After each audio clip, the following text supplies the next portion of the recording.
ఒక విద్యారంగం అనే కాదు, వైద్య రంగంలోనూ అదే పరిస్థితి మనం చూస్తా ఉన్నాము.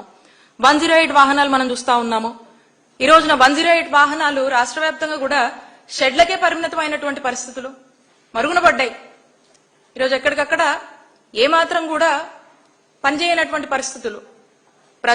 ప్రజల ప్రాణాలని కాపాడాల్సినటువంటి ఈ 108 వాహనాలు సమయానికి రాక ఈరోజు ప్రాణాలు పోయేటువంటి పరిస్థితులు రాష్ట్రంలో నెలకొన్నాయి. 108 అంబులెన్సెస్ 440 అంబులెన్సెస్ ఉండేవి.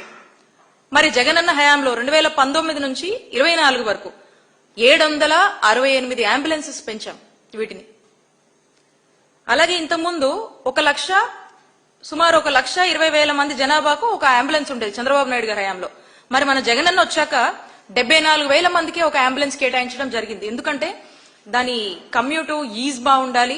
ప్రజలకు ఫోన్ చేసినటువంటి వెంటనే తక్షణమే మేము 20 నిమిషాల లోపంటా ఉన్నాం, వీలైనంత వరకు ఇంకా తక్కువ సమయంలోనే ఇవి చేరాలనేటువంటి గుడ్ మానిటరింగ్ మెకానిజం ని తీసుకొచ్చాము. దీన్ని స్ట్రెంగ్తెన్ చేశాము.